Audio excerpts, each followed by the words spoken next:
Audi's transformation in 2025 continues, and this is the latest arrival, the S5. Not just a new car, but a new number. All will be explained in our first drive. Welcome to the garage.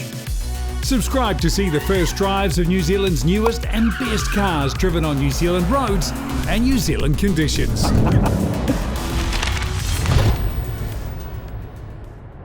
Some things go together just perfectly. Movies and popcorn, Sundays and roasts. And just as delicious, Audis and station wagons. You know what? You can keep your cues because this is where Audi does it best. None of the German brands can make an estate this cool. I don't care what you say. But in Audi speak, it is neither an estate or a station wagon. It's an Avant. The S5 Avant.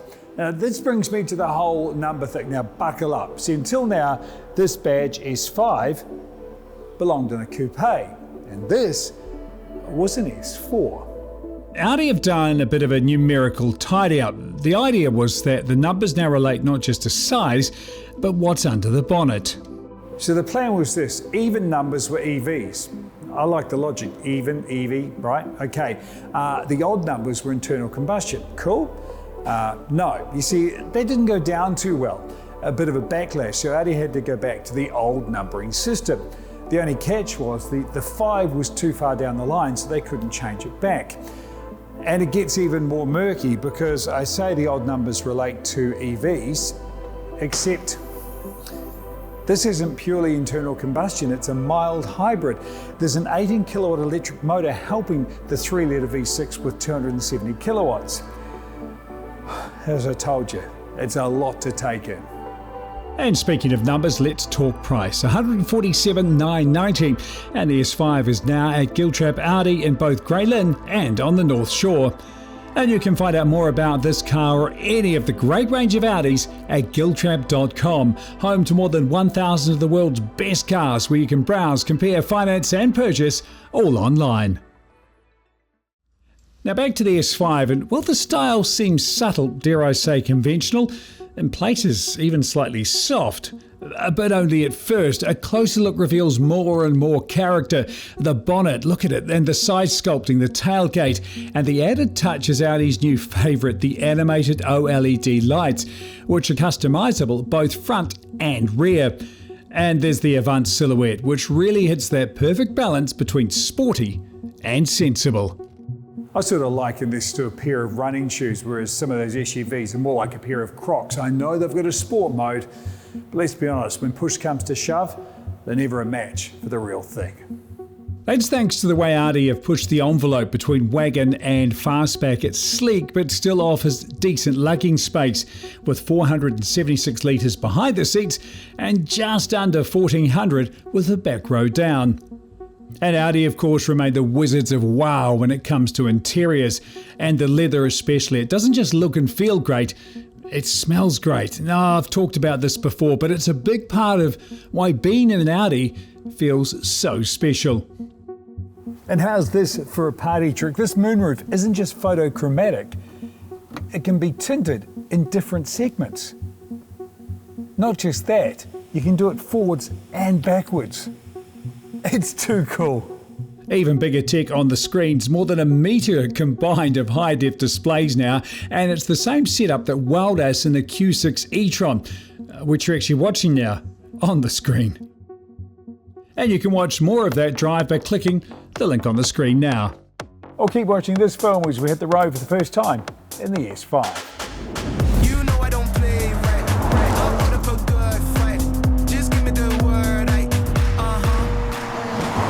On the road, the first impression is just how much the drive control changes the way the S5 rides.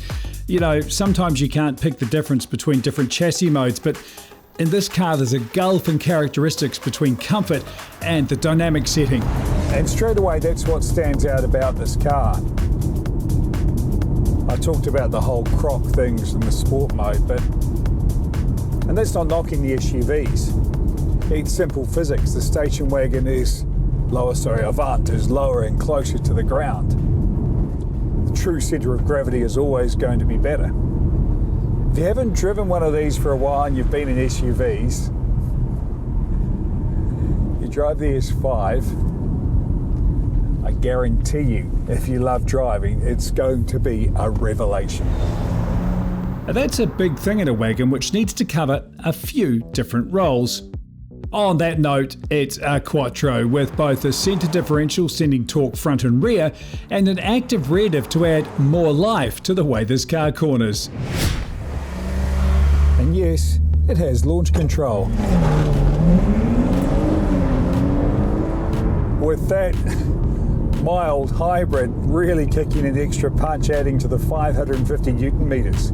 Quick, okay, not fast EV quick, but still not that long ago, 0 to 104.5 seconds was the stuff of supercars.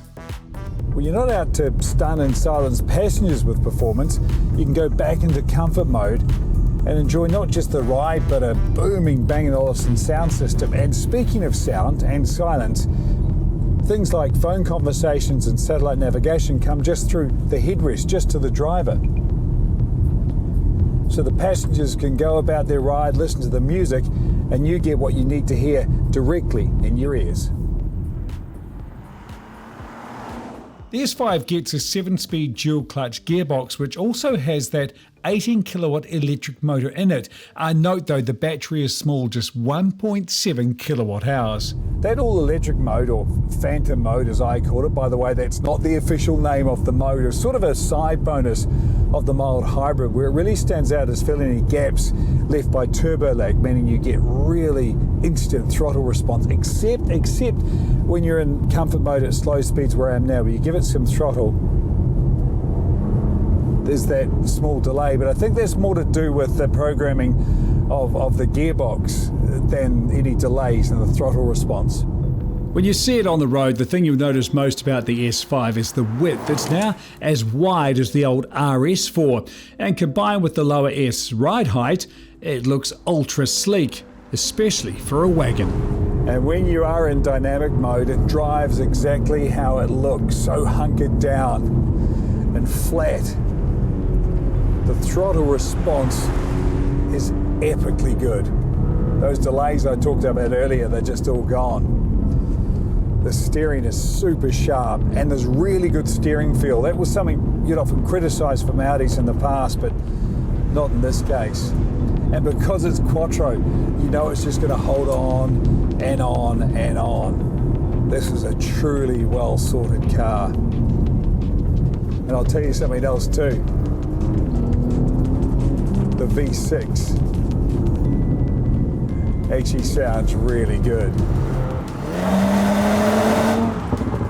The S5 is quick and composed. It's not a mad sports car, it sort of goes like it looks. It's rapid but sensibly smooth. You know, Audi might have got themselves a bit tangled up with the numbers, but where they have got things right, and very right, is that magic combo this car offers. A turbocharged petrol engine, a quattro drivetrain, and the Avant body shell. It's magic, and I cannot wait for the RS5. For now though, this is great, the S5. And I know 5's an odd number, but it's also a prime number.